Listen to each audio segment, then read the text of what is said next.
somos parte de uma fantástica criação de Deus. E da mesma forma que a natureza se movimenta entre um dia de sol e as tempestades, do mar calmo ao revolto, assim também é a nossa vida. Vivemos pressões e acontecimentos que fogem do nosso controle e geram diariamente uma grande tensão. Mas como enfrentar e superar essas tribulações? Fé no que Deus diz é a resposta. Meus irmãos, considerem motivo de grande alegria o fato de passarem por diversas provações, pois vocês sabem que a prova da sua fé produz perseverança. Fé e Tensões é a nova série da IB Morumbi que irá nos mostrar a tensão entre passar por provações, enfrentando-as na perspectiva divina, e a fé para viver desta forma e não cair na tentação de desistir de confiar em Deus e buscar em Jesus a sabedoria para lidar com as tentações e o vigor para atravessá-las. Em um mundo cada vez mais tenso e longe de Deus, encontramos em Jesus e na fé em Sua palavra o caminho do abrandamento. Por isso, Fé e Tensões será um enriquecimento para a nossa vida de seguidores em Jesus.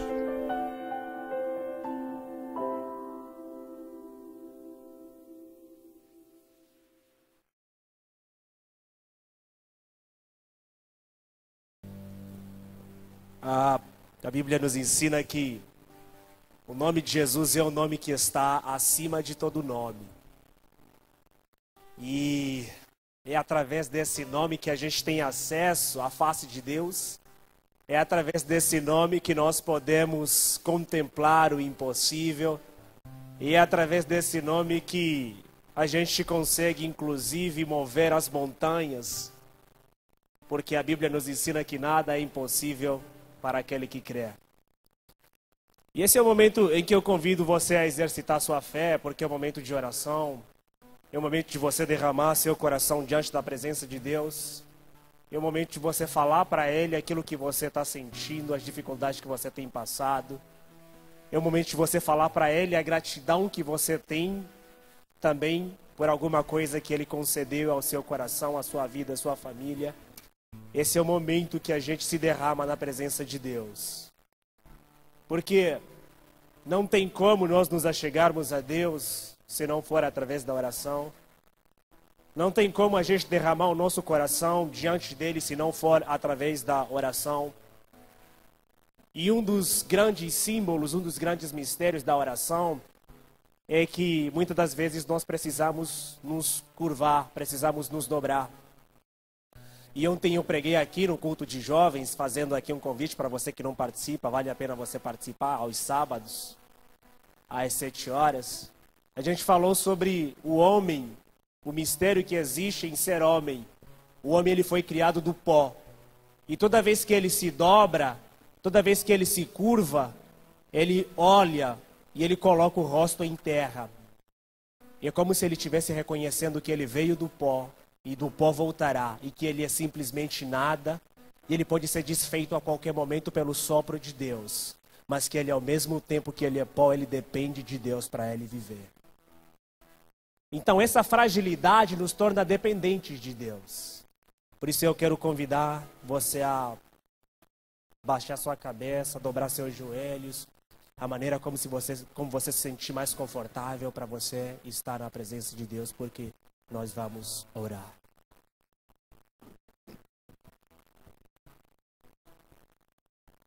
Pai,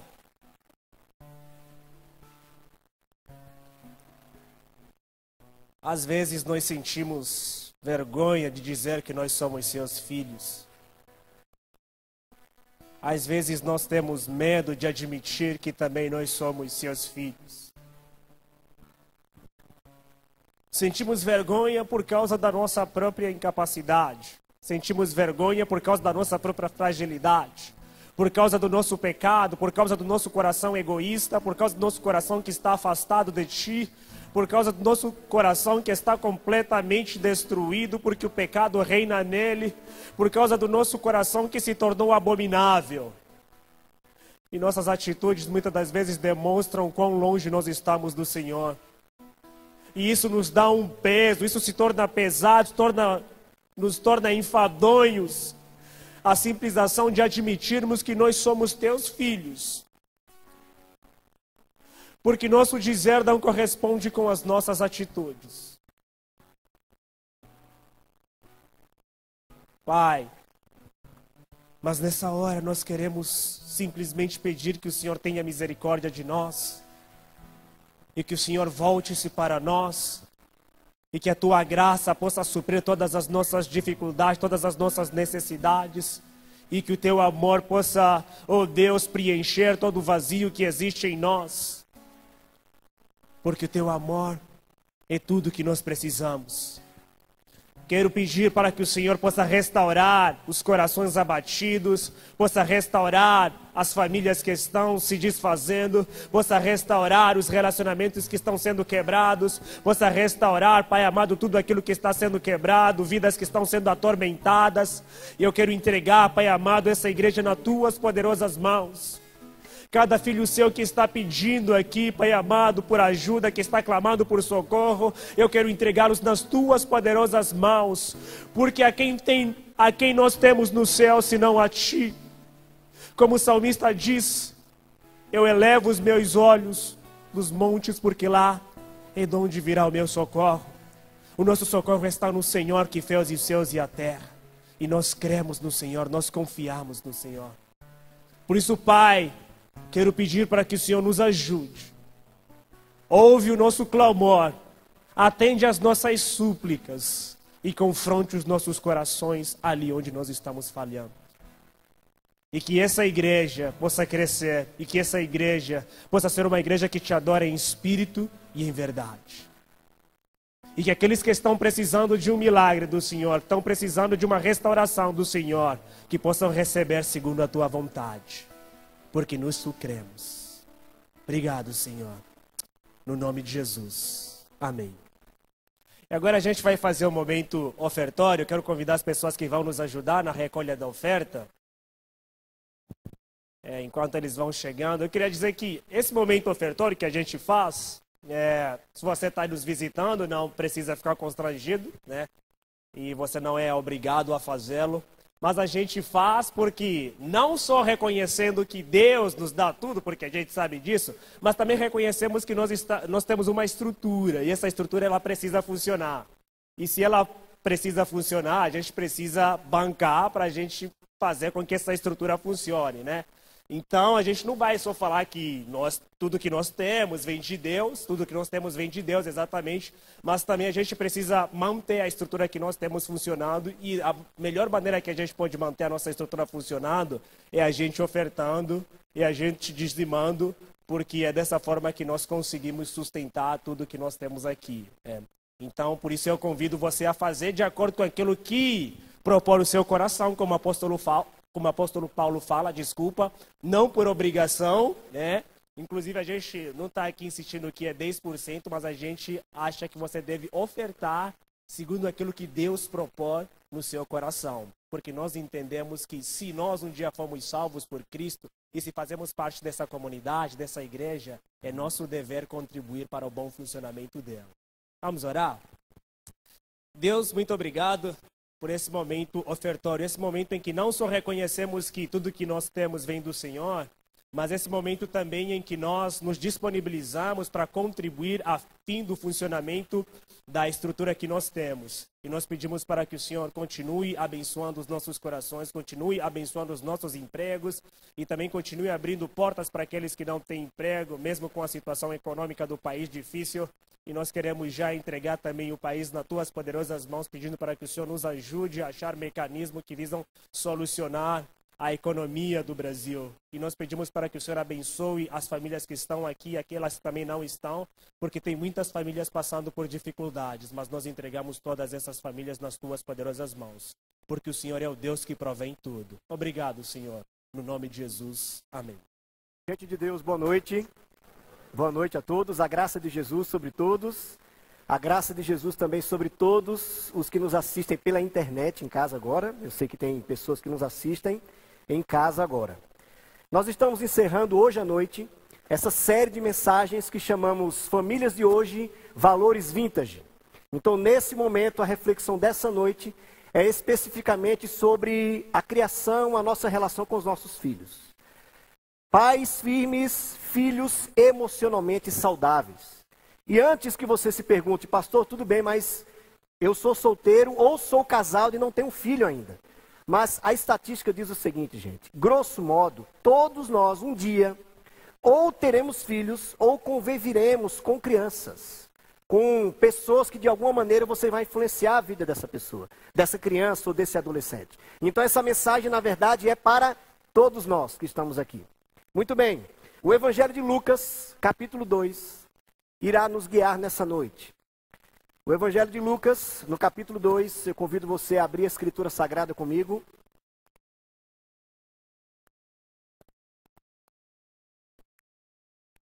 O Evangelho de Lucas, capítulo 2. Nós vamos basear a nossa reflexão em um bloco maior, mas eu vou começar lendo apenas um versículo para introduzir o nosso bate-papo e a nossa reflexão dessa noite. O Evangelho de Lucas, capítulo 2, nós vamos ler o verso 52. O último versículo do capítulo 2. Diz assim a Escritura Sagrada. Jesus ia crescendo em sabedoria, estatura e graça diante de Deus e dos homens. Eu vou ler mais uma vez. Jesus ia crescendo em sabedoria, estatura e graça diante de Deus e dos homens. Vamos orar mais uma vez. Baixa a sua cabeça, feche os seus olhos. Peça a Deus nesse momento, para que essa mensagem tenha um espaço agora reservado no seu coração. Peça ao Senhor que essa mensagem não seja apenas mais uma mensagem que você vai ouvir, mas que possamos sair daqui essa noite de alguma forma incomodados, chacoalhados, desafiados, consolados também, confortados por Deus. Senhor Deus, no nome de Jesus, que seja assim. Que a graça do Senhor esteja sobre nós. Que o Espírito Santo do Senhor ministre agora de maneira profunda aos nossos corações. Que Ele tenha absoluta liberdade agora para nos inquietar, para tocar em nossos corações, tocar em nossas almas, para refazer valores, refazer pensamentos, perspectivas, paradigmas. Que seja assim, Senhor. Que esse tema agora tenha algo especial, um canto especial, um espaço especial dentro do nosso coração. No nome de Jesus que oramos e agradecemos. Amém e amém. Eu estou certo, gente, que ser pai e mãe é uma das missões mais importantes que um ser humano pode receber. Na verdade, eu diria o seguinte, que quando nós nos tornamos ou pai ou mãe, é a grande oportunidade que Deus nos dá de verdadeiramente amadurecermos. Porque quando nós nos casamos, é verdade que a gente amadurece bastante.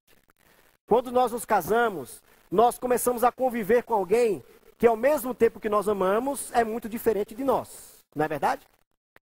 Nós nos casamos, mas mesmo assim, o que parece é que nós duramos um certo tempo até que a gente se encaixe, até que a gente comece a dar certo, para que a gente comece de fato, a caminhar na mesma direção e assim por diante. O que parece é que a gente vai protelando a nossa maturidade, a nossa obrigação de amadurecermos como seres humanos. Porém, quando nós geramos um filho, quando Deus permite que nós assumamos uma paternidade ou uma maternidade, a coisa começa a mudar. Porque nós estamos diante de um ser que aprende por meio da visão, aprende por meio do que vê, aprende por meio do exemplo, aprende por meio, principalmente, do que acontece dentro do seu próprio lar, dentro da sua própria casa. Então nós não podemos vacilar. Não existe essa ideia de você protelar a sua maturidade. A maturidade tem que ser agora. Porque nós estamos diante de alguém que pode se tornar de um jeito ou de outro, de acordo com a nossa própria postura, com o nosso próprio jeito de viver. Então, ser pai e mãe, na verdade, é a principal missão que nós recebemos como seres humanos. É o principal ministério que nós recebemos. Eu e Ruth, quando nós ainda namorávamos, antes de nós nos casarmos, nós já orávamos pedindo graça a Deus, para que quando os nossos filhos nascessem, nós entendêssemos que aquilo ali era um ministério que Deus concedia a nós. É um ministério.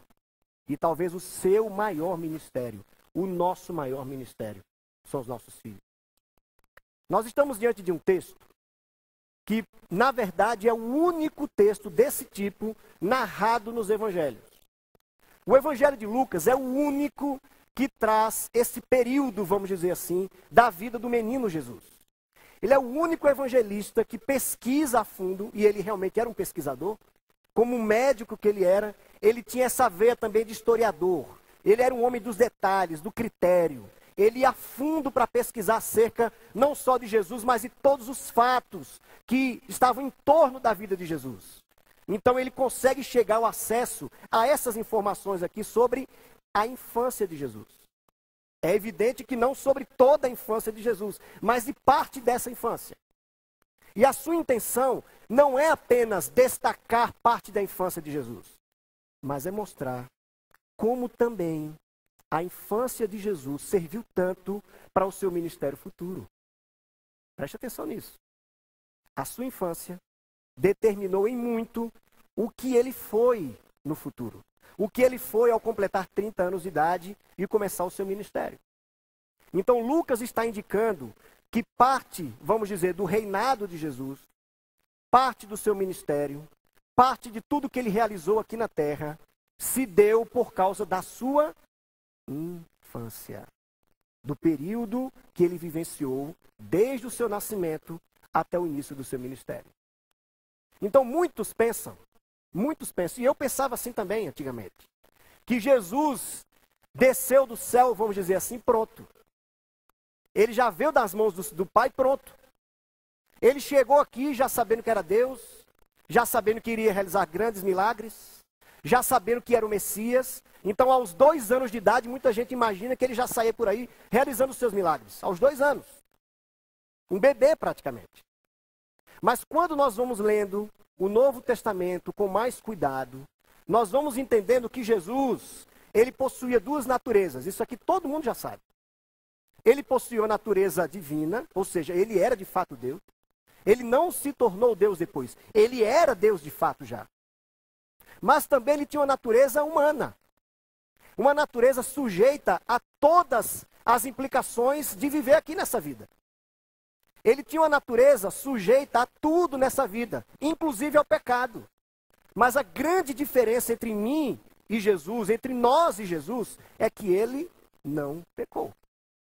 Essa que é a grande diferença. O apóstolo Pedro vai nos dizer que nada de maldade se viu no Cordeiro. Que nada de maldade se contemplou na vida de Jesus.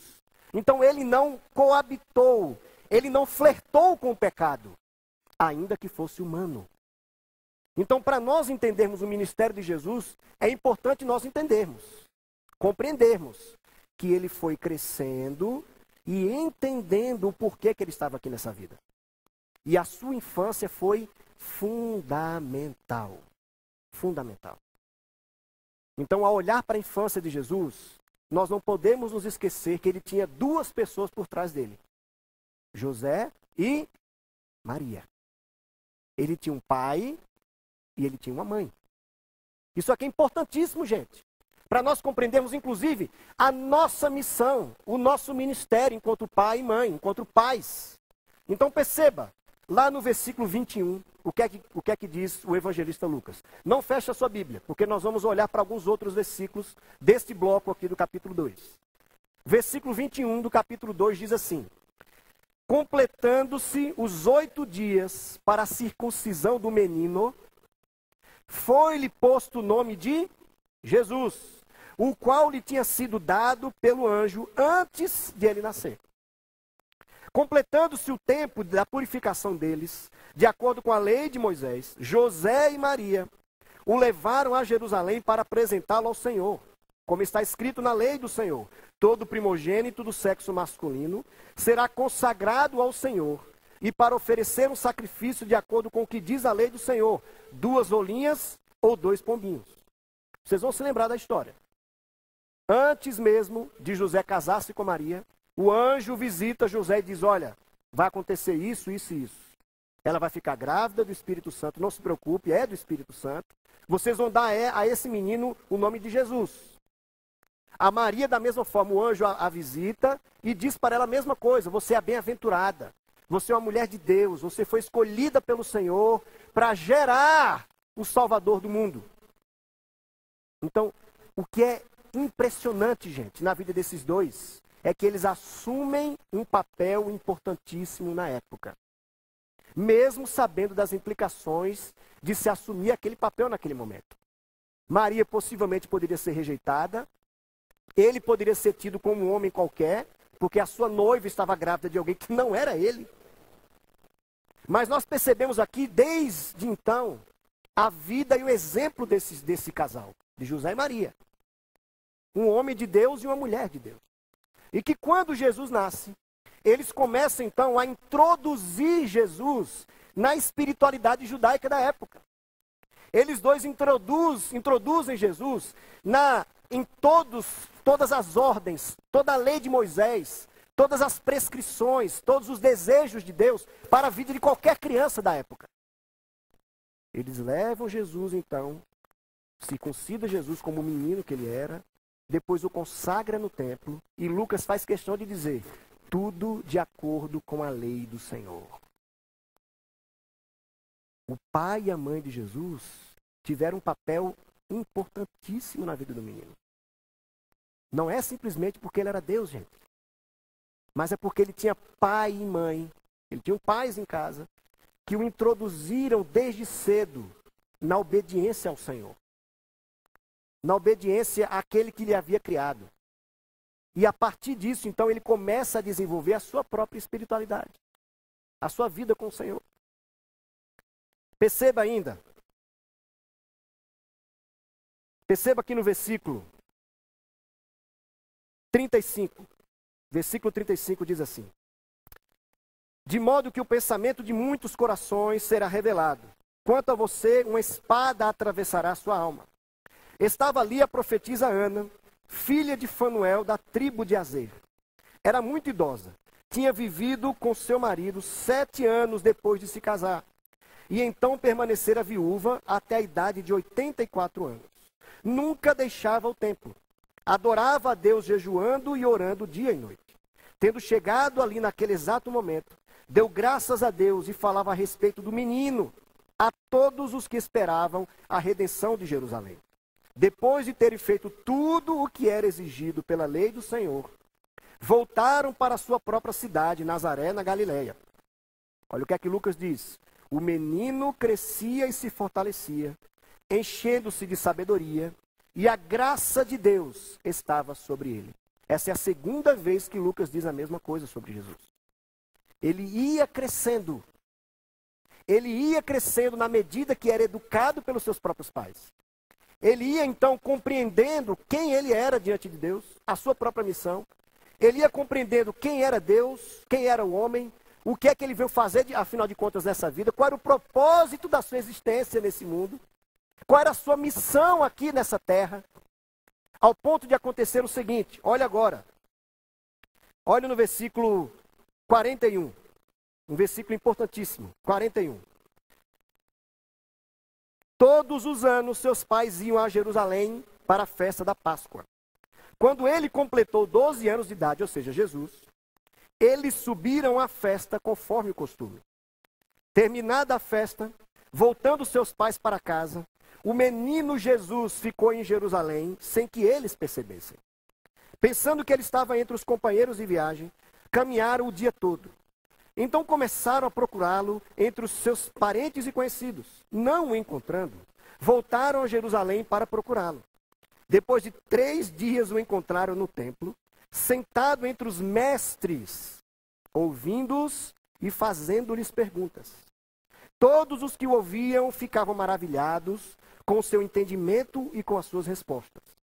Quando seus pais o viram, ficaram perplexos. Sua mãe lhe disse: filho, por que você fez isso conosco? Seu pai e eu estávamos aflitos à sua procura. Perceba agora o entendimento de Jesus sobre ele mesmo. Ele perguntou: por que vocês estavam me procurando? Não sabiam que eu devia estar na casa de meu pai? Mas eles não compreenderam o que lhes dizia. Então foi com eles para Nazaré e era-lhes obediente. Sua mãe, porém, guardava todas essas coisas em seu coração. Sabe o que é que eu imagino, gente? Que desde pequeno, o menino Jesus foi amado, orientado, dirigido, abençoado pelos seus pais. Desde cedo. Eu imagino que ao olhar para esse relato, essa perícope de Lucas, essa pesquisa que o próprio Lucas fez acerca do menino Jesus, eu imagino que ele nunca foi negligenciado pelos seus pais. A sua criação era tida como prioridade na casa onde ele vivia. A sua criação, principalmente espiritual, era tida como uma prerrogativa fundamental para ele. Fundamental. Ao ponto de, aos 12 anos de idade, um pré-adolescente praticamente, que para aquela época era quase um adulto. Aos 13 anos de idade, um judeu já virava praticamente um adulto, quando ele fazia o seu bar mitzvah. Então, aos 12 anos, ele já estava no templo, discutindo com os mestres da lei de igual para igual, respondendo coisas acerca da Escritura Sagrada, não apenas porque ele era Deus, gente, mas porque ele foi educado pelos seus pais. Porque desde cedo seus pais o levavam para a igreja. Porque desde cedo seus pais o acordavam no domingo de manhã para vir para a igreja, para a escola bíblica, para o Morumbi Kids, para o EPA, para o ETS, para o MJ. Eles não negligenciavam a vida religiosa do seu filho Jesus. Então, aos 12 anos, esse menino estava lá. E os seus pais chegam para ele preocupados: meu filho, você se perdeu de nós. Por que você fez isso conosco? Nós ficamos preocupados com você. E Lucas faz questão de destacar. Jesus diz então: vocês deveriam saber por que eu estou aqui. Essa é a minha missão. É como se estivesse dizendo assim: o papel de vocês foi cumprido. Eu estou aqui porque vocês me ensinaram. Então por que vocês estão assustados com isso? Se vocês me ajudaram a estar aqui, na casa de meu pai, conversando sobre as coisas de meu pai. Se eu puder destacar então, talvez uma das principais expressões que Lucas destaca, que Lucas pontua sobre a vida do menino, que ele fala inclusive 2 vezes, é sabedoria. Nos versículos então, como nós vimos, o versículo 38 e o versículo 52. Jesus então ia crescendo mesmo, fisicamente, mas também alcançando sabedoria. E essa sabedoria era vista diante de Deus e diante dos homens. Então Jesus era reconhecido como sendo alguém sábio, como sendo alguém que tomava decisões sábias, como sendo alguém que conseguia viver a vida de Deus nesse mundo, diante de Deus e diante dos homens. Os homens reconheciam isso em Jesus. Se você for me perguntar, pastor Rivanildo, qual seria o seu grande sonho, o seu e de Ruth, com respeito à sua filha Rebeca? Rebeca tem 5 anos. O nosso grande sonho não é necessariamente que ela faça uma grande faculdade. Nós nos esforçamos para isso um dia. Para que um dia ela faça uma grande faculdade. Nós nos esforçamos que ela seja futuramente bilíngue. Qual o pai que não sonha que o seu filho seja bilíngue? Principalmente vivendo no mundo globalizado onde nós vivemos. É fundamental ser bilíngue. Não tem saída para os pais. Ou faz um filho bilíngue, ou o filho vai estar fora desse ambiente. Se você for perguntar qual seria o meu grande sonho para ela, não seria necessariamente ela alcançar uma grande carreira profissional, que também é importante. Mas o nosso grande sonho é que Rebeca se torne uma mulher sábia. Sábia. Reconhecida diante de Deus e diante dos homens. Que Deus olhe para ela e diga: essa é a menina que eu criei. Que Deus olhe para ela e diga: eu me alegro ao ver essa menina. Que os homens olhem para ela e digam: existe alguma coisa de diferente nessa menina. Que os homens olhem para ela e digam, há algo a mais, há um brilho diferente na vida dessa menina. Isso se chama a sabedoria de Deus, que estava presente em Jesus e também pode estar presente em nós, nos nossos filhos. Na verdade, todo o Novo Testamento vai querer mostrar que Jesus é exatamente a personificação da sabedoria do Pai. É como se Jesus fosse o intermediário entre a criação que somos nós e o próprio Deus, e o próprio Pai. Sabe qual é a implicação disso para os nossos filhos, gente? Preste atenção aqui em mim. A implicação é a seguinte: nós temos que preparar os nossos filhos para que eles se tornem canais entre os homens e Deus. Representantes entre Deus e os homens. Os nossos filhos precisam se tornar uma referência de Deus na terra. Essa é a ideia do texto. Os nossos filhos precisam se tornar uma marca do que é viver para Deus aqui nessa vida. Isso é a vida sábia. Isso é sabedoria. É os nossos filhos conseguirem estar diante da faculdade, de um curso de faculdade. É os nossos filhos conseguirem futuramente chegar no mercado de trabalho e não serem abocanhados pela realidade que tem lá fora. Isso é vida sábia. É nós criarmos os nossos filhos de tal forma que nós não vamos ter medo do futuro para eles. Porque nós sabemos o que é que estamos ensinando para eles. Eu e Ruth, recentemente, ficamos meio que numa sinuca de bico. Numa situação um pouco difícil. E graças a Deus pela minha esposa.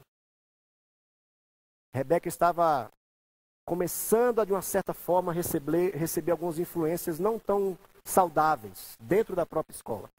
Não por causa da escola, mas nós sabemos que existem pecadores em todos os lugares. E a minha primeira reação como pai foi dizer, não, vamos mudar a Rebeca de sala. Muda ela de sala. Muda ela de sala para afastá-la de certos amiguinhos, para que não a influencie negativamente. Aí Ruth, muito sabiamente, disse, tudo bem, vamos supor que a gente faça isso. Mas será que nós vamos prepará-la de fato para enfrentar os momentos difíceis na vida? É assim que nós vamos prepará-la? Para enfrentar as adversidades futuramente, que vão ser muito piores do que uma escola de criança de 5 anos de idade. Futuramente, quando ela se deparar com o seu chefe, que não tem escrúpulos algum, como é que ela vai reagir? Ela vai simplesmente pedir demissão e vai embora? Falei, eu tinha pensado nisso, mas como você pensou antes? Mas é isso mesmo, gente. É preparar os nossos filhos, porque um dia eles vão enfrentar a vida. E não podemos fugir dessa realidade. Então nós não podemos ter medo disso. Apesar de eu saber que minha filha é pecadora, que ela precisa da graça de Deus, nós conversamos sobre isso diariamente, praticamente, com ela. Diariamente. Certa vez, levando ela para a escola, conversando com ela, ela disse, papai, eu amo você e mamãe. Eu perguntei, Rebeca, por que você nos ama? Fiquei imaginando, será que ela vai dizer, porque você me deu naquele dia aquela boneca? Porque você trocou a prateleira do meu quarto? Por que é que você ama papai e mamãe? Porque vocês ensinam os caminhos de Jesus para mim. Ai, meu Deus. Quase que eu parei o carro para chorar. Apesar dos nossos defeitos, gente, eu sei que eu sou limitado. Eu sei que minha esposa é limitada. Nós não somos perfeitos. Nós temos problemas como todo mundo tem. Nós enfrentamos dificuldades como todo mundo enfrenta. Mas é de levantar as mãos para o céu. E saber que mesmo 5 anos, mesmo tão pequena, ela já consegue discernir o bem do mal, quando ela faz algo errado, quando ela acerta, quando ela desobedece. Ela sabe já, papai, eu não fiz algo que é legal, né? Deus não ficou feliz comigo. É exatamente, meu amor, é isso. Não é assim que Jesus quer que a gente viva. Olhando para tudo isso que nós falamos, a partir desse texto que nós lemos e refletimos, eu quero tirar 3 conclusões. Eu imagino aqui, a partir desse texto, que José e Maria agiram de 3 formas. 3 formas essas que são fundamentais. Se nós quisermos fazer com que os nossos filhos um dia sejam como Jesus. Alguém sábio, que reflete o próprio Pai aqui na terra. que reflete a glória de Deus aqui na terra. 3. Mas antes de chegar nisso, permita-me abrir um parêntese. Eu sei que nós estamos vivenciando, não só no Brasil, mas em todo o Ocidente praticamente, a realidade das famílias novas, vamos dizer, os novos modelos de família.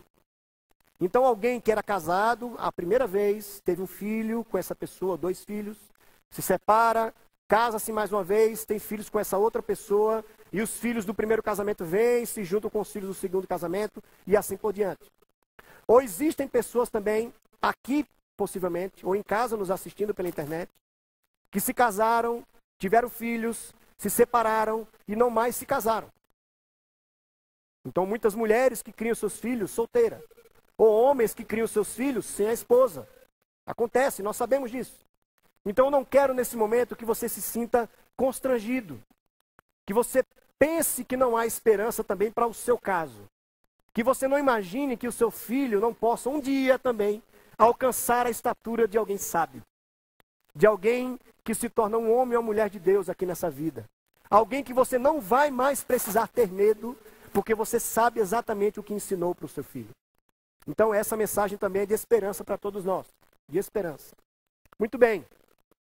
3 fundamentos então, que eu observo na vida de José e Maria e que certamente ajudaram Jesus a ser o que ele foi. Primeiro fundamento, a direção. Aguarde essa palavra aí, direção. Direção em que sentido? No sentido literalmente de direcionar os nossos filhos. É evidente que quando nós falamos sobre Jesus e nós nos comparamos a ele, nós temos sempre que abrir parênteses. Por que abrir parênteses? Porque a sua natureza era intocável, vamos dizer. Nós somos pecadores. Então não posso imaginar que Jesus necessariamente foi disciplinado pelos seus pais porque ele pecou, por exemplo. Nós não podemos fazer esse paralelo em hipótese alguma. Mas a partir desse relato, nós podemos sim imaginar que Jesus foi direcionado pelos seus pais. Direcionados por quê? Porque o próprio Deus escolheu pai e mãe para serem os canais de direção para os filhos. Eu vou repetir. Deus escolheu, determinou que pai e mãe sejam os canais principais de direção, de educação para os nossos filhos. Então não terceirize a criação dos seus filhos. Nós não podemos terceirizar. Nós não podemos imaginar que a vida é apenas ganhar dinheiro, ao ponto de que marido e esposa apenas trabalham, não é só para pagar as contas, é para ter uma vida mais luxuosa. Perceba a diferença. Não é para pagar a conta. Não é para pagar o aluguel. É para ter uma vida mais luxuosa. É para no final do ano conseguir ir para a Disney. Nada errado com a Disney. Nada errado com a Disney. Mas a minha pergunta é, vale a pena pagar esse preço ao ponto de precisar terceirizar a criação dos nossos filhos? Essa que é a pergunta, gente, que precisamos fazer. Com muita coragem. Vale a pena nós entregarmos nas mãos de uma secretária do lar, de uma babá, seja quem for, a criação dos nossos filhos, que Deus deu a nós. O salmista vai dizer que os filhos são herança do Senhor. Os nossos filhos não pertencem a uma babá, pertencem a nós, porque Deus deu a nós. A pergunta é, vale a pena nós melhorarmos mais a nossa condição de vida, ao ponto de viajarmos para a Europa todo ano, ou comprarmos uma casa na praia, em detrimento da saúde emocional, psicológica e espiritual dos nossos filhos, gente? Eu não estou dizendo o que nós precisamos fazer. Eu estou aqui tentando nos inquietar. Eu estou aqui tentando fazer uma reflexão com vocês que eu faço diariamente com a minha esposa. Eu estou aqui sendo muito honesto com vocês. Vale a pena? Porque a direção dos nossos filhos cabe a nós. Principalmente nós que somos cristãos. Que somos homens e mulheres de Deus. Principalmente a nós que entendemos espiritualmente que recebemos essa incumbência dos nossos pais. Quando eu olho para José e Maria, não tem como nós não relacionarmos a postura deles com o texto de Deuteronômio capítulo 6, por exemplo. Quando o próprio Moisés, inspirado por Deus, olha para os pais e diz: foi dado a vocês a incumbência de ensinar os filhos de vocês a palavra do Senhor, de dia e de noite. Quando eles se levantarem, quando eles estiverem tomando café, quando eles chegarem da escola, quando eles estiverem passando um momento difícil, quando eles estiverem num momento feliz, quando estiverem brincando, em todos os momentos. É uma oportunidade de nós direcionarmos os nossos filhos. José e Maria estavam pensando nessa ordem que Deus deu lá atrás. É em todo momento uma oportunidade que Deus dá para nós dirigirmos e direcionarmos os nossos filhos. Então não cabe a ninguém, gente, fazer isso. Não cabe a ninguém. Se nós formos observar o que está acontecendo na nossa sociedade contemporânea, nós precisamos ser muito honestos para admitirmos isso. Se nós formos observar as razões pelas quais a nossa sociedade contemporânea está como está, muito disso é fruto da sua própria família. Da maneira como os filhos estão sendo criados. Da maneira como os pais estão escolhendo, e aqui não faço juízo de valor algum, mas da maneira como os pais estão escolhendo a sua própria carreira em detrimento da direção dos seus filhos. Aí mais uma vez surge a pergunta: vale a pena isso?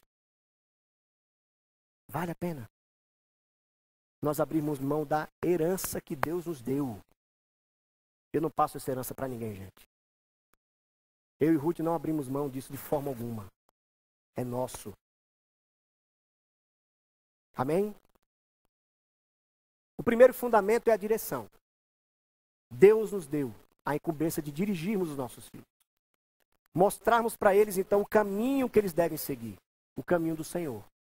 Que é um caminho de retidão, que é um caminho de alegria, apesar das dores dessa vida, que é um caminho cheio de graça, que é um caminho que leva à vida e não à morte, como o próprio Provérbios nos diz. Isso é direcionar os nossos filhos. Mas em segundo lugar, uma outra prerrogativa que cabe a cada um de nós como pais é a disciplina dos filhos. Aí aqui, mais do que nunca, cabe aquele parêntese que eu informei para vocês. Porque disciplina pressupõe que os nossos filhos são pecadores. Disciplina pressupõe que eles vão errar. E errar necessariamente não é ruim, faz parte. Mas se nós não disciplinarmos também diante de certos erros, eles se tornarão futuramente mau caráter. Essa que é a verdade. Porque, gente, não se enganem. Não se enganem. Como nós nascemos, uma vez que nós nascemos tendenciosos para o mal, nós não precisamos ensinar para os nossos filhos o que é o mal. Tá certo ou tá errado isso, gente?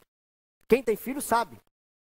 Nós suamos a camisa para ensinar o que é o bem. Se você vacilar um pouco, ele comete aquele mesmo erro do passado. Aquele mesmo erro que você conversou há 2 dias com ele. Nós não precisamos nos esforçar demais para que os nossos filhos errem, pequem, transgridam, minta. Nós não precisamos. Porque o próprio salmista Davi vai dizer que os nossos filhos, que todos nós, nascemos em pecado. Em pecado nós somos concebidos. Gente, eu sei que isso é uma mensagem hoje politicamente incorreta. Nós chamarmos as pessoas de pecadoras. Eu sei que é politicamente incorreto. Mas vamos trocar a teologia, esqueça a teologia. Aí eu pergunto da seguinte maneira: tudo bem, esqueça o conceito religioso. De onde vem o mal que há no mundo? De onde vem? A minha pergunta é: de onde vêm as guerras que nós vivenciamos no nosso dia a dia? De onde vem o desejo do ser humano de matar o outro? De onde vem o desejo do ser humano de jogar bomba no país do outro para matar todo mundo?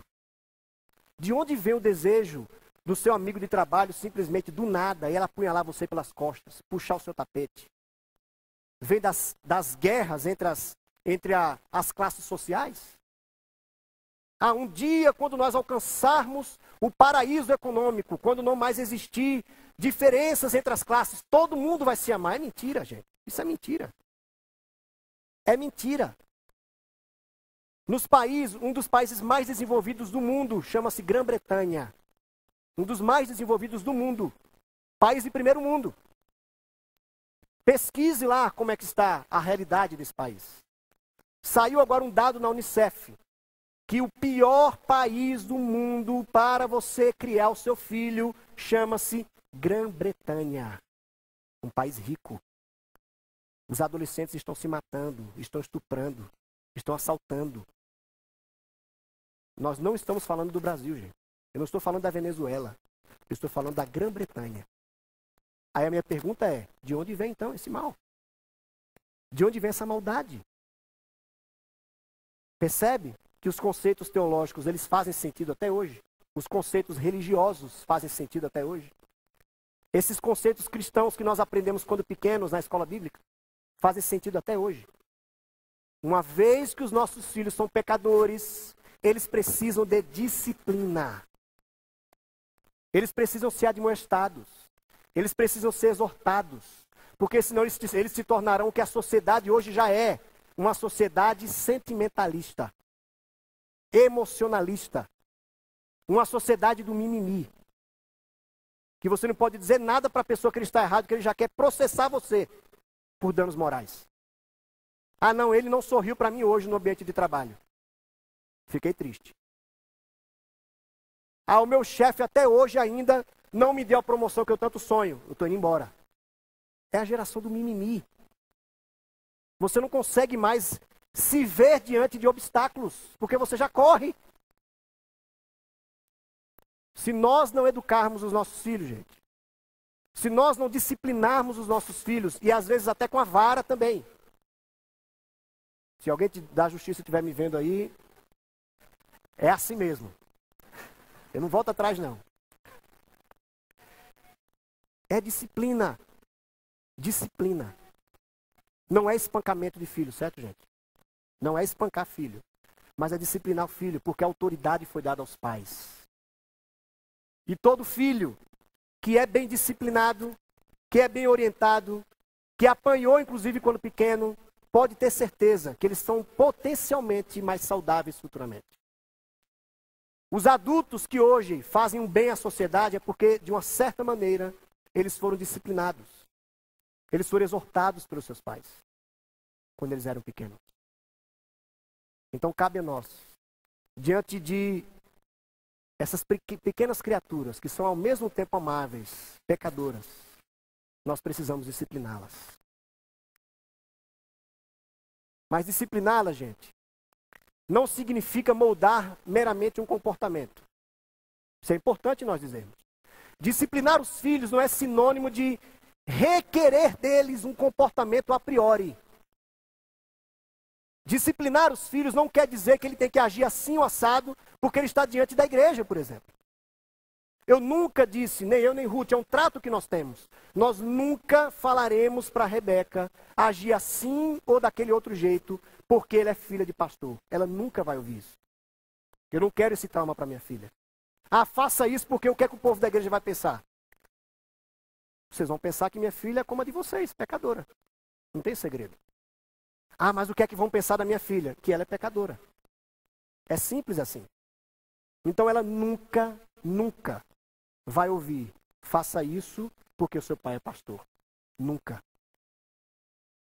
Porque o trato que eu tenho com Ruth é, nós precisamos alcançar o coração da nossa filha. Não é o comportamento dela. Porque a vida é transformada a partir do coração.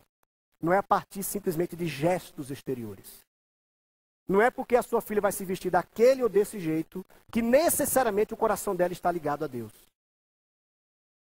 Por isso que a nossa oração é, Senhor, nos ajude a alcançar o mais profundo do coração dela. Para que quando ela erre, ela mesma se constranja. Para que quando ela peque, ela olhe para a gente e praticamente tenha o desejo de chorar. Porque ela sabe que pecou. Porque ela sabe que ela errou. Eu não vou precisar falar nada mais. Porque ela vai se constranger diante do próprio erro dela. Isso é alcançar o coração do filho. É isso. A disciplina. E por último. a olhar então para esse texto e buscando tirar aplicações para a nossa vida, nos dias de hoje, para como nós vamos conseguir abençoar os nossos filhos. O terceiro fundamento que eu percebo aqui é a doação. O primeiro é a direção, o segundo a disciplina e a terceira a doação. A doação aqui no sentido do afeto. A doação no sentido da emoção. A doação no sentido do sentimento. A doação no sentido do amor mesmo. O amor afetuoso, do abraço, do beijo, do carinho. É esse sentido de doação. Eu pensando em mim como pai, como homem, isso se aplica de uma maneira mais profunda ainda. Mais profunda ainda. Porque eu penso no apóstolo Paulo nesse momento. O apóstolo Paulo vai dizer em 1 Tessalonicenses 5, que ele em um certo momento serviu como pai para aquela igreja e em um certo momento como mãe.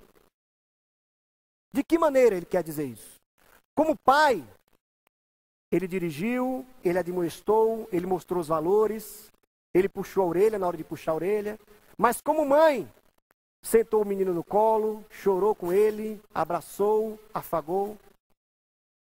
Mas olhando para esse exemplo de Paulo, a gente não precisa necessariamente polarizar o papel do pai e o papel da mãe. Nós vivemos hoje numa sociedade, gente, preste atenção, muito mais horizontalizada do que a sociedade do passado. Muito mais. Então não basta mais eu chegar para minha filha como pai e dizer, você vai ter que fazer assim. Eu preciso também saber dialogar com minha filha, conversar com minha filha. E o masculino hoje em dia está muito mais também permeado por esse toque feminino do que no passado. Então era muito mais difícil os homens do passado chegarem para o filho e dizer que ama o filho, abraça o filho, beija o filho, afaga o filho, sai para lanchar com o filho, vai brincar com o filho. Pensa aí no seu avô, no pai do seu pai. Essa era a realidade. Então o que nós hoje, homens e mulheres, devemos fazer é doar-se para os nossos filhos. Aprender a nos envolver emocionalmente com os nossos filhos. Aprender a ter essa ligação de coração com os nossos filhos. Essa ligação de alma com alma. Ao ponto de nós entendermos quando os nossos filhos estão tristes. Agora, para isso, a gente precisa estar perto deles, né, gente? Para isso, não vai ser... Para realizar isso, não vai ser suficiente apenas uma horinha à noite que você chega 10 horas à noite em casa, os dois, às vezes, do trabalho, e tem aquela horinha, quando os pais já estão cansados, quando o filho já está cansado. Não dá tempo. Aí sabe quem é que vai se doar para os nossos filhos? As más companhias. É isso que vai acontecer. E aqui não tem como não colocar o tema das drogas, gente. Não tem como não colocar o tema das drogas aqui. As drogas não significam apenas, simbolicamente falando, as drogas não significa simplesmente, gente, uma tentativa de viajar. Deixa eu ver como é esse negócio aqui. Deixa eu puxar uma maconha. Para ver como é esse negócio aqui. Não é apenas isso. Existe toda uma relação afetiva em torno da droga. Existe toda uma relação de troca de emoções ao usar a droga. Então, quando um filho busca droga, grosso modo, ele está buscando uma emoção que ele não tem em casa. Pode parecer muito duro isso, mas é a verdade. Grosso modo, gente, existem muitas exceções, mas grosso modo, os nossos filhos um dia buscarão drogas. Os filhos que já buscam drogas hoje é porque falta doação em casa. Falta afeto em casa. Falta amor. Falta troca de experiências, troca de emoções, alma com alma, coração com coração, diálogo, olho no olho. Ao ponto de a gente conhecer os nossos filhos. Antes deles dizerem alguma coisa, nós já sabemos o que eles vão dizer. Porque nós conhecemos os nossos filhos. Nós conhecemos. Então não foi do nada Não foi do nada que Jesus se tornou alguém sábio. José e Maria pagaram um preço. José e Maria pagaram um preço. Existiu lá a figura masculina e a figura feminina, juntas, abençoando o menino Jesus. E se alguém que está aqui nesse momento, uma mãe, por exemplo,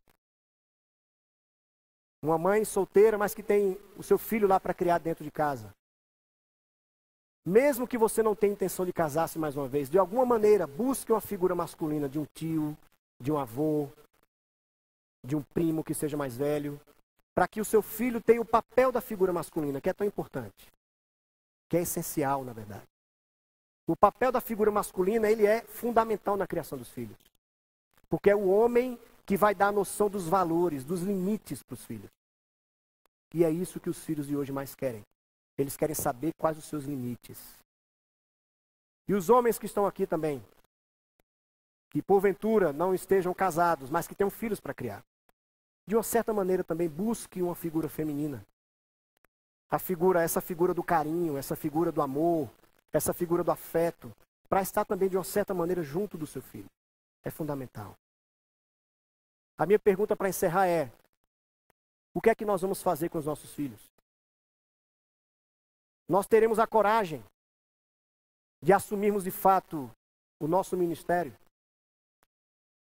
Nós teremos a coragem de fato de assumir que os nossos filhos são a nossa herança, que Deus nos deu, e que se eu negligenciar essa herança, Deus vai requerer de mim. Deus vai pedir contas de mim e de você. Porque é como se Ele tivesse dado alguma coisa a você, um dom, deu para você, e simplesmente nós demos para o outro. Nós demos para o outro. Nós demos para a babá. Nós demos para a secretária do lar. Nós demos até para a avó. Aí Deus está dizendo lá de cima assim: não foi isso que eu quis. Não foi isso que eu planejei. Mas há tempo de nós nos arrependermos. De nós voltarmos atrás. E de nós colocarmos como o maior sonho para os nossos filhos que um dia eles sejam sábios. Que eles saibam decidir o certo do errado. Que eles consigam entrar e sair de qualquer ambiente sem nos envergonhar. Que eles possam entrar e sair de qualquer ambiente e, ao contrário, serem elogiados. As pessoas vão perguntar o porquê que aquele menino é daquele jeito. Existe algo de diferente. O que é que nós vamos fazer com os nossos filhos? Vamos orar. Baixe a sua cabeça, feche os seus olhos. Tem um tempo de oração agora. Mesmo você que é solteiro, mesmo você que é casado, mas não tem filho, lembre-se de que um dia vai chegar o seu momento. Um dia você vai conviver com a criança, se você já não convive. Um dia você vai ter um filho. E a pergunta é: o que você vai fazer com essa herança que Deus deu? O que você vai fazer com esse presente que Deus lhe deu?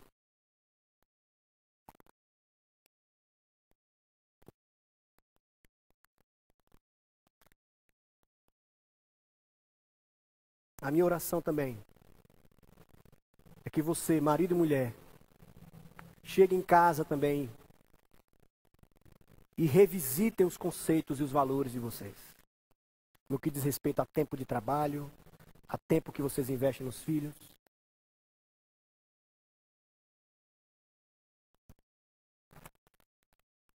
Senhor Deus, no nome de Jesus, obrigado por tua palavra, Senhor. Porque ela veio de encontro a nós.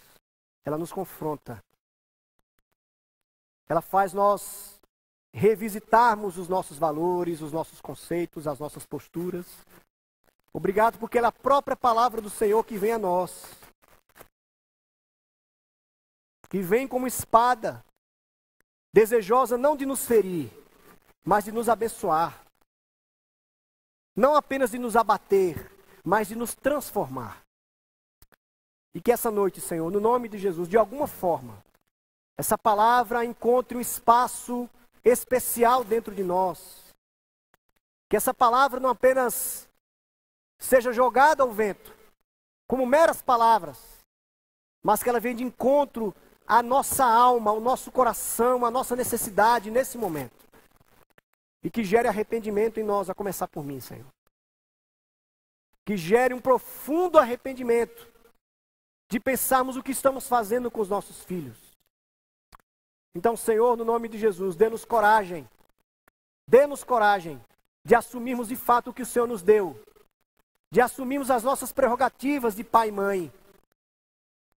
E se tiver alguém aqui, Senhor, uma mãe solteira, que o Senhor dê firmeza a ela, que o Senhor a ajude, que a graça do Senhor a acompanhe, que ela não desista do seu papel. Se por acaso exista também aqui um homem solteiro, mas que tem o seu filho para criar, que o Senhor também dê graça a ele, que o Senhor o sustente, o suporte nessa missão e nesse ministério que é ser pai. Que seja assim, Senhor. Nós oramos dessa maneira, gratos e também confiantes da provisão do Senhor. No nome de Jesus. Amém e amém. Amém, gente. Que Deus nos abençoe. Nós vamos ter um segundo momento, também tão importante para nós. Eu quero chamar as pessoas que vão nos ajudar aqui, a virem aqui. O Tomás Camba também, por favor. As pessoas que vão nos ajudar a distribuir a ceia do Senhor. A ceia do Senhor é a oportunidade que temos de entendermos de maneira mais concreta o que Jesus fez por nós na cruz. Na verdade, a ceia é essa expressão do que Cristo fez pelo ser humano. Jesus morreu e ressuscitou por nós. Jesus nos deu a partir, desde do plano de Deus para ele, do plano do Pai para ele, ele morreu e ressuscitou por nós. E muito disso aconteceu por causa da sua infância. Pelo que os seus pais fizeram. Pelo que José e Maria lhe ensinou. Então eu convido você nesse momento. Se você já tem a Cristo no seu coração, se você confia em Jesus como seu Salvador, você está apto então a tomar essa ceia conosco. Eu gosto de imaginar que o que Jesus fez na cruz foi muito baseado do que ele entendeu acerca da sua própria missão, do seu propósito. E muito disso está baseado exatamente no seu período de infância. No que os seus pais lhe ensinaram, da maneira como ele foi ensinado a ler a própria Escritura Sagrada e se entender na Escritura Sagrada. Então isso aqui, gente, que nós vamos agora participar, a ceia do Senhor, é fruto da educação de Jesus. E nós, mais uma vez, eu digo, nós podemos contemplar, não que os nossos filhos vão morrer na cruz um dia, porque só Jesus pôde fazer isso, porque Ele é Deus, só Ele pôde perdoar pecados. Mas nós podemos contemplar, a partir dessa ceia, o que os nossos filhos podem se tornar. Homens e mulheres de Deus. Homens e mulheres que vão abençoar esse mundo, que serão sal e luz nesse mundo. Nós vamos orar e depois vamos comer juntos. Senhor Deus, no nome de Jesus, obrigado pelo sacrifício do Cordeiro. Obrigado pelo que Jesus fez na cruz por nós. E muito do que Ele fez está baseado no que Ele aprendeu dos seus pais. Do que Ele aprendeu ao ler a Escritura, do que Ele aprendeu quando foi para a igreja. Obrigado, Senhor, pelo exemplo que nós aprendemos, pelo exemplo que nós temos de Jesus. Obrigado pelo seu corpo que foi moído na cruz do Calvário por nós. Obrigado porque Ele não olhou para trás, Ele foi até o fim e se entregou por cada um de nós. Obrigado. Nós oramos assim no nome de Jesus. Amém.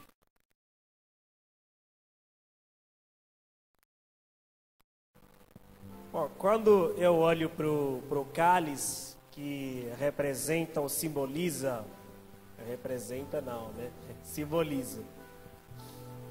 Quando eu vejo para o cálice, ele simbolizando o sangue de Jesus, eu me lembro de que é através do sangue de Jesus que a ira de Deus ela foi apaziguada. Então, toda a ira de Deus, toda a raiva que Deus tinha do pecado do ser humano, ela foi apaziguada através do sangue de Jesus. E o profeta Isaías, categoricamente, ele nos fala que pelas suas pisaduras nós fomos sarados e o castigo que nos traz a paz estava sobre os seus ombros. E através do sangue de Jesus nossos pecados então eles são purificados, porque Ele é o Cordeiro de Deus. É através desse sangue que a morte já não tem poder sobre nós. É através desse sangue que o pecado já não tem domínio sobre nós. Por isso, tomamos todos o cálice e depois oremos.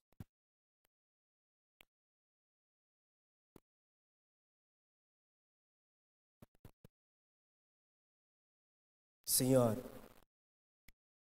teu sangue nos purifica de todo pecado, de toda iniquidade. Nos lava e nos apresenta perante ti de uma maneira mais limpa. E nos apresenta mais alvo do que a neve. Porque teu sangue tem esse poder de nos purificar, de nos transformar e de nos apresentar diante de ti de maneira irrepreensível. Porque todo o castigo que nós merecíamos, o Senhor pagou ali na cruz. E todos os dias, toda vez que a gente faz esse memorial, é para nos lembrar que toda a culpa que havia em nós, ela foi carregada pelo Senhor. Que agora precisamos apenas desfrutar da tua paz e da segurança que o Senhor nos traz. Muito obrigado.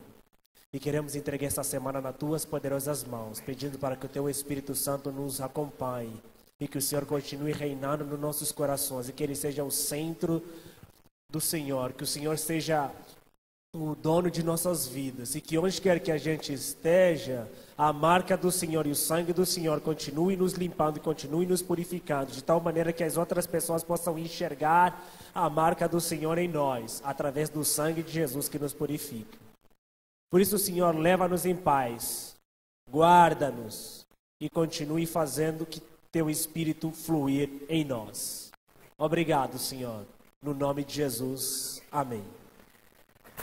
O meu encorajamento para cada um de nós, para toda essa semana, caso você tenha um filho, agradeça a Deus por ele. Agradeça a Deus porque ele é a herança que o Senhor deu a você, é um dom, é um presente. E o meu outro encorajamento é, se aproprie disso. Dirija os seus filhos, discipline os seus filhos e se doe para os seus filhos. Que o amor de Deus, o nosso Pai, a graça eterna de Jesus, o nosso Salvador, e as consolações, o poder e o encorajamento do Espírito Santo estejam conosco, hoje e para sempre. Amém e amém. Deus nos abençoe. Fale com a pessoa que está ao seu lado. Uma boa semana, um beijo no coração.